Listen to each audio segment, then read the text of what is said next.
Әсем күндіз-түні немересін бір жылатпай күтім жасап жанынан бір елі ажырамады. Әр бейсенбі сайын ағайын-туыс жиналып ас берілді. Әсем негізі өзіне күтім жасап жүретін, өз жасынан әлдеқайда жас көрінетін, фигурасы да 18 жастар қыздардікіндей әдемі келіншек. Танымайтын адамдар кейде Айсараға «әпкең бе?» деп сұрақ қойып жатады.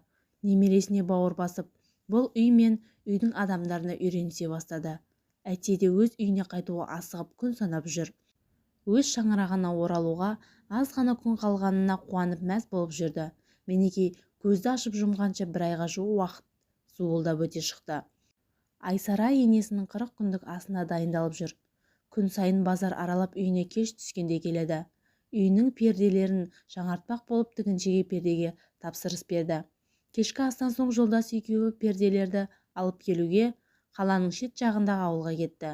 Немересі түні бойы ұйқы бермейтін болған соң, ол ұйықтағанда Әсем де шаршап ұйықтап қалады. Шырт ұйқыда жатқан кенет құлағының түбінде біреудің ыстық демін байқап шошып оянды. Өз көзіне өзі сене алар емес, жанында құдасы Марат тұрды. «Сіз не істеп тұрсыз?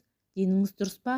Әлде әйеліңіздің қазасы жаныңызды жеп, есіңізден адастырды ма? Өлгеннің артынан өлмек жоқ. Тірі адам тіршілігін жасау керек емес пе? Екі жарты бір бүтін болсақ қалай қарайсың? Сіз жынданайын депсіз. Кетіңіз кәне бұл жерден. Сен мені өз үйімнен қуып тұрсың ба? Қыпша белің қылпылдап, өзің менің нәпсімді қоздырдың. Есіңде болсын, тана көзін сүзбесе, бұқа жібін үзбейді деген сөз бар. Осыдан қазір күйеу бала келсе, бұл ісіңіз үшін сізді аямайтын болар сірә. Аяғың ауырып әрең жүр деп естідім. Кәне құшағыма келші. Мен саған өмір бойы жететін ақша берейін. Қайтесің өзіңді қинап жұмыс істеп. Сенің харам ақшаңның маған қажеті жоқ. Марат сол кезде адам кейпіндегі хайуан секілдеді. Немересінің шырылдап жылағанына қарамай өз арам ойын жүзеге асырды. Әсемнің күресуге шамасы жетпеді.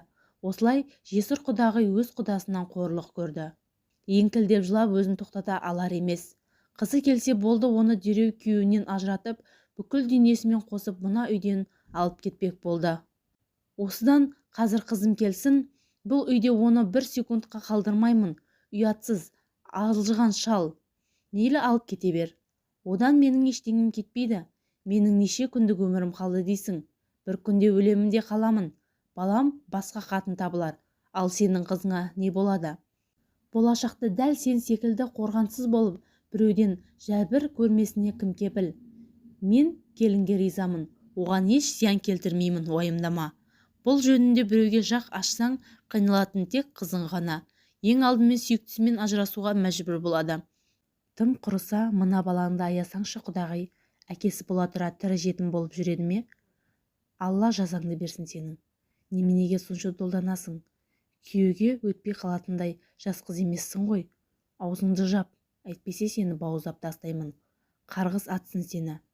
Әсем немересін бауырына басып етегі жасқа толып жылады. Қартайғанда мұндай қорлық көремін деп ойламаған еді. Марқұм жолдасының алдында өзін айыпты сезініп, жаны әбден азапталды. Құдасының сөзінің жаны бар. Екеуінде бір аяғы төрде болса, бір аяғы көрде. Жастардың өмірін ойрандауға хақым жоқ деді ме? Қызы келгенге дейін өзін реттеп, жуынып, шайынып немересінің сүтін ішкізіп ұйықтатты. Қызы келгенде өтірік ұйықтаған кейіп танытты. Таңертең ертемен ешкім оянбай тұрғанда бұл үйден қашып кетті. Қызыма зиян тисе, ажалың менен болады деп құдасына хабарлама жіберді. Анасының бұл ісі Айсараға түсінбей ұзақ ойланды. Анасы ауырып тұрмын, қатты шаршадым десе де сене алар емес. Әр сөйлескенде қайнатың жақсы ма? Деп сұрағанда қызы тоқтамай мақтап жөнеледі. Сол түннен кейін Әсем ол үйге қайта қадам баспады. Енді міне араға 3 жыл салып, бірнеше күн бұрын ғана Мараттың жаназасына барып келді. Жүрегі қысылып қаза болыпты. Үйді көрген бойда сол түнгі қорлықты есіне түсіп, ескі жараның беті қайта тырналды. Алайда алдынан жүгіре шыққан немересін көріп, көңілді аздап көтеріліп қалды. Бұл құпияны мен өлгенше ішімде сақтауға дайынмын. Бәрі де қызымның бақыты үшін.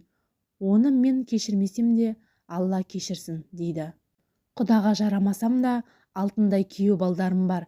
Сәбина да тұрмыс құрып, күйеу балам екеуі біздің үйде маған қамқорлық жасап бірге тұрып жатырмыз.